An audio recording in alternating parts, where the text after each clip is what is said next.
तो जो चेन्नई और हैदराबाद के बीच मुकाबला खेला गया उसमें चेन्नई 10 रन से हार गया। चेन्नई एक्चुअली में हारा कहाँ पे, आइए उसके बारे में बात करते हैं। चेन्नई हारा 11 से 15 ओवर के बीच, क्योंकि जब चेन्नई बैटिंग कर रहा था उस समय हैदराबाद और चेन्नई का स्कोर लगभग बराबर चल रहा था। शुरू में पावर प्ले में हैदराबाद ने 75 रन बनाए थे, चेन्नई ने 76 रन बनाए। हाँ, हैदराबाद का 2 विकेट गिरा था और चेन्नई का 3 विकेट गिरा था। वहाँ पे थोड़ा सा पीछे था चेन्नई विकेट के मामले में। और बात करें 7 से 10 ओवर के बीच, तो हैदराबाद ने 37 रन बनाकर 1 रन खोए, 1 विकेट खोए। और वहीं पे 35 रन बनाकर एक भी विकेट नहीं खोए थे 7 से 10 ओवर के बीच में। तो यहाँ पे चेन्नई मजबूत स्थिति में था। लेकिन जो 11 से 15 ओवर का फेज था उसमें चेन्नई बहुत पीछे रह गया। उसमें हैदराबाद ने 42 रन बनाए थे 2 विकेट खोकर, और चेन्नई सिर्फ 6 के रन रेट से 30 रन ही बना पाए। यहीं पे चेन्नई रन चेज में पीछे रह गया और वही 10 रन पीछे रह गया। जिस 10 रन से वो हारा मैच, ये 10 रन यहीं पे पीछे रह गया था। तो चेन्नई यहाँ पे मुकाबला एसआरएच को के हाथ में दे दिया था। और लास्ट में बात करते हैं, जो 16 से 20 ओवर के बीच में हुआ था वो, उसमें एसआरएच ने 40 रन बनाए थे और चेन्नई 43 रन बनाए थे। लास्ट में हैदराबाद के बॉलर बहुत अच्छा बॉलिंग किए।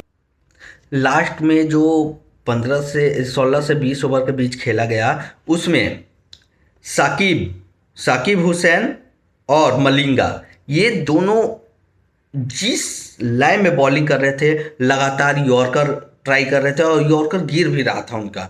हर एक बॉल यॉर्कर ट्राई कर रहे थे और यॉर्कर जा भी रहा था। इस वजह से चेन्नई मैच हार गया और एसआरएच मजबूत स्थिति में आ गई।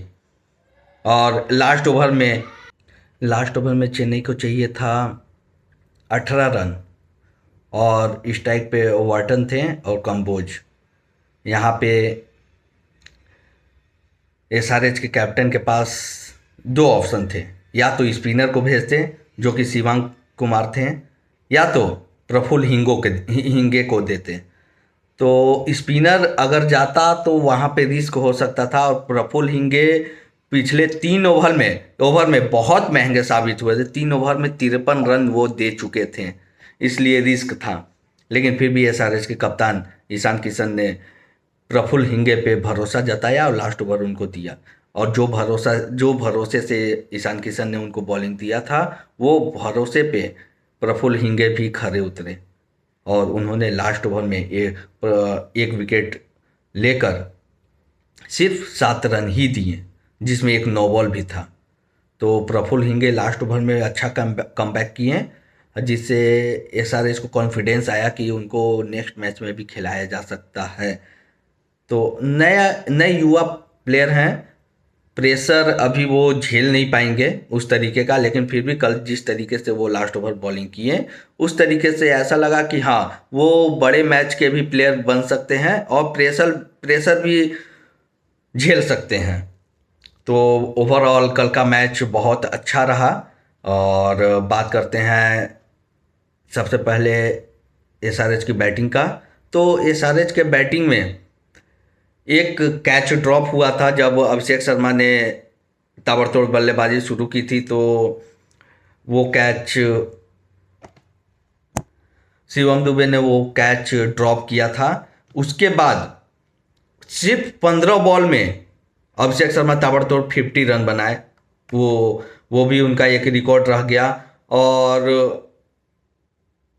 ये जो 15 बॉल में 50 रन बनाने का है रिकॉर्ड, ये सब लोग नहीं कर सकते, ये युवा बल्लेबाज ही कर सकते हैं। क्योंकि युवा जो बल्लेबाज हैं उनके अंदर ये डर नहीं है कि वो अच्छा खेल रहे हैं नहीं खेल रहे हैं, तो ये उनके अंदर डर नहीं है।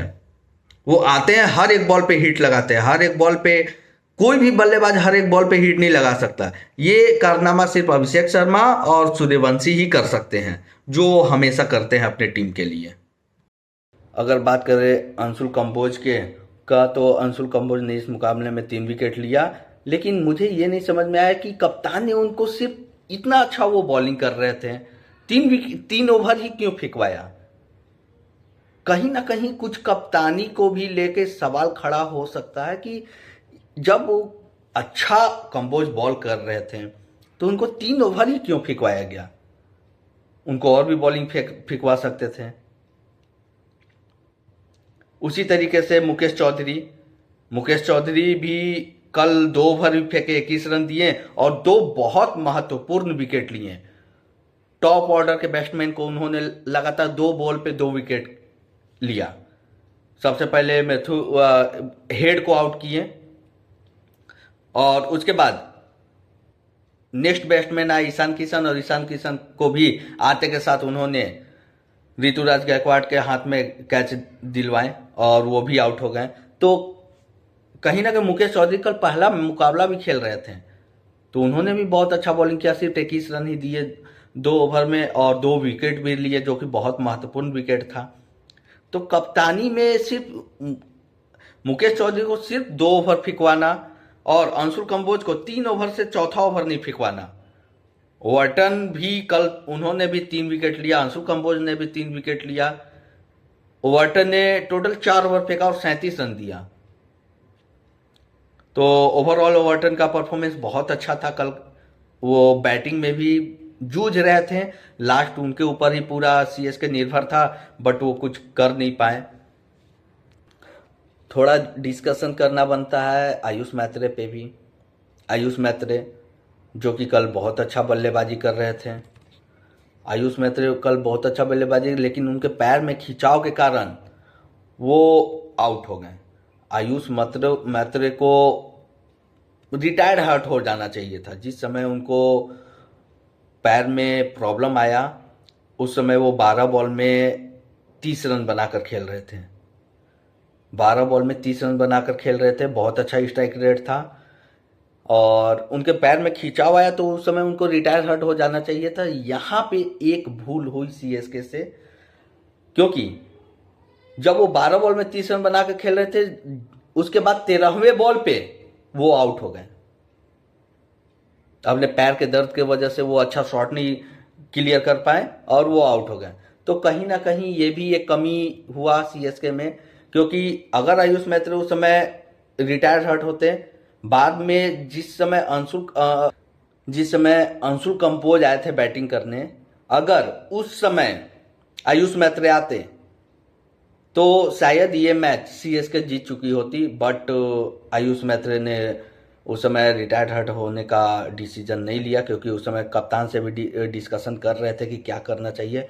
बट शायद ऋतुराज गायकवाड़ ने उनको बोला कि आप शॉट खेलिए और रिटायर्ड हर्ट मत होइए। अगर उस समय रिटायर हर्ट होते, बाद में आते बैटिंग करने, तो सीएसके मैच जीत चुके होते। तो कहीं ना कहीं इस मैच में कप्तानी बहुत इफेक्टिव रहा। कप्तानी के वजह से भी बोल सकते हैं कि मैच सीएसके ने गंवा दिया और टॉप ऑर्डर के बल्लेबाज संजू सैमसन नहीं चले। ऋतुराज गायकवाड़ बहुत दिनों से आउट ऑफ फॉर्म चल रहे हैं, तो ऋतुराज गायकवाड़ को रेस्ट देना चाहिए। मैं बार बार बोल रहा हूं कि उनको रेस्ट देना चाहिए और उसके जगह पे किसी युवा बल्लेबाज को, जैसे प्रशांत वीर को, कार्तिक शर्मा को आना चाहिए। लेकिन ऐसा नहीं हो रहा है, तो ऋतुराज गायकवाड़ को ये चीज़ समझना चाहिए कि उनको युवा बल्लेबाज को मौका देना चाहिए अगर वो फॉर्म में नहीं है तो, और कप्तानी संजू सैमसन को सौंपना चाहिए। एंड उम्मीद करते हैं कि अगले मुकाबले में जो 23 तारीख को वानखेड़े में खेला जाएगा मुंबई के खिलाफ सीएसके का मैच, तो उसमें आपको धोनी देखने के लिए मिलेंगे।